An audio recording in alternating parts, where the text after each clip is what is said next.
So we looked at data on impact, and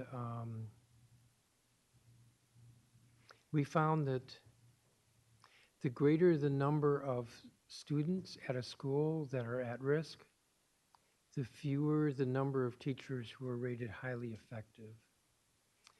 So if the at-risk share of the school was under 20%, almost 70% of the teachers were rated highly effective. If the share of at-risk students at the school was over 80%, remember the other number was just under 70%. If the at-risk share is over 80%, 48% of the teachers are highly effective, which suggests a huge amount of bias with regard to impact. So I'd say that, lay all that out there in somewhat of a disorganized way to just set some context for what our concern is with regard to turnover of principals and teachers, and what appears to be a greater than average number compared to other states, but also just a large number on its own. And I don't think that bodes well for improving educational outcomes. Having said that, I think I talked long enough. I've been joined by a colleague. We'll get to witnesses in a second. Councilmember Fruman, do you have an opening statement? Sure, I'll just take a couple of minutes. Thank you, Chairman Mendelson, for holding this hearing. And actually, thank you very much for that review of the data, which is very, very important. You focused on DCPS. I think turnover in the charter sector is even more dramatic. I think in the most recent data, we saw 22% turnover among DCPS teachers, 38% turnover in the charter sector.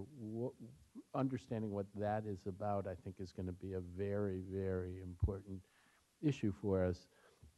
But I also, we have done a lot that's positive on the education landscape in the city, but we have, we are also doing things that create a headwind for ourselves. And when you look at performance, the most recent park data, and the park data comes after the pandemic, but I believe it was something like 10% of our Black children were operating at grade level in math, 20% in English, and that's catastrophic. I mean, that is just absolutely catastrophic. And we can't tell ourselves that everything we've done for the last 15 years is right and that's where we're at. That can't be true. We're also spending enormous sums of money on education, and I think we should, but we need to be doing it in ways that are efficient and effective. And we can't be doing that either. And some of the things in this issue of teacher retention, principal retention, I really want to tip my hat to the State Board of Education, which has focused on this in recent years and done great work and elevated it as the way to see what's happening in our schools. And frankly, Empower Ed and Scott Goldstein and the work that he has done on this issue. This is the window into how we're really going to do the next phase of improving our schools. And I know, Chairman Mendelson, when you spoke about it and you talked about, you sort of asked a question to yourself, do I want to go there on impact? We have to go there on impact. That's on the DCPS side, but the data that you cited, and we've known it for a long time, it shows that teachers in schools in very low-income neighborhoods with high levels of at-risk students get judged on in ways that are harsher and result in more turnover than teachers in the community that my children went to. And we have to recognize the challenges that our teachers are facing. We need to support them, and we can't impose on them an evaluation system that penalizes trying to help our kids who have the greatest needs. We need to move forward on this, and it's a place that is drenched in ideology. Everybody knows, everybody testifies that when the teachers and administrators come together to craft an evaluation system, that's a resilient evaluation system that improves the performance of the schools and the teachers and leads to the kind of longevity that we want to see. We got to get out of our ideological boxes and have the parties get together to look at what's the next generation of evaluation system so that we can get to a place where the evaluation system is not a major reason, if not the major reason, that people point to for why they've left, particularly in our schools in low-income neighborhoods. So it's great that we're going to have that we had the hearing yesterday. It's great that we're going to have the hearing today. But really, let's get real about targeting this issue and getting to where we're retaining the really extraordinary people who come forward to teach and to lead in our schools. There was a time when folks said, oh, you know, the old system was all bad and it had to, Michelle Rhee came with her broom. You can think that's right, you can think that's wrong, but the new people who are in place are all people we've hired in the area of education reform, and they're leaving in droves.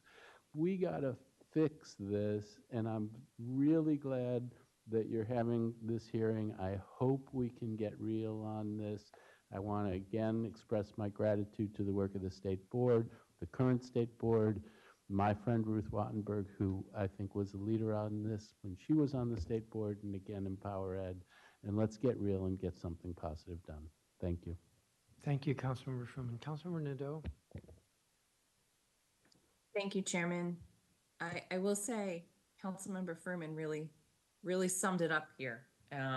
Just a real highlights of some of the work that we need to be doing today. I know we heard a lot of great testimony yesterday. Today, I'm really interested in dialing in to talk with our government agencies about educator retention. You, Chairman, have already put out a lot of statistics on this. I mentioned some yesterday. I don't think we need to get into it again today in this statement, but it's clear we have a serious problem, and that problem is having an incredibly serious impact on our children. So I want to talk today with our government witnesses about what we're going to do, what we're really going to do to respond to the needs that teachers have so clearly articulated over and over again. And it can't just be this one fund that we were all fighting over for the FY24 budget. It's got to be more than just a pilot. So let's get into it. I look forward to being here. I'll also be back and forth with the Judiciary Committee, but here for now. So looking forward to hearing from our witnesses. Thank you, Chairman. Thank you. I think that's all the council members. So let's go to witnesses. I think I'll divide the list in half. Dr. Richard Ingersoll, who's professor of education and sociology at University of Pennsylvania. Ryan Saunders, who's deputy director of state policy learning at the Learning Policy Institute. Chelsea Coffin, who's director of education policy initiative at the DC Policy Center. Scott Goldstein, who's executive director of Empower Ed, and Jacqueline Pogue Lyons, who's president of the Washington Teachers Union. So I think we have a couple people in person and everyone else is virtual. Makes these hearings a little bit more interesting, how we do this. Give me just a second.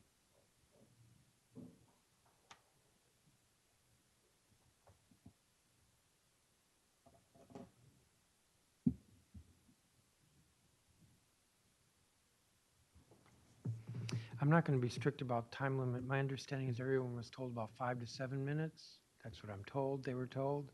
So We'll set the clock at 7.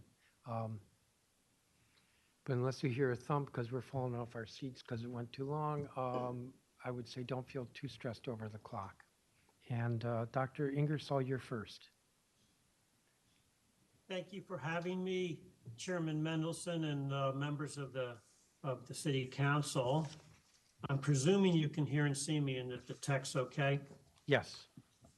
Okay. I'm a professor. I used to be a high school teacher. I've been a professor the last 3 decades, and I study the teaching job of elementary, secondary teaching force and the teaching job.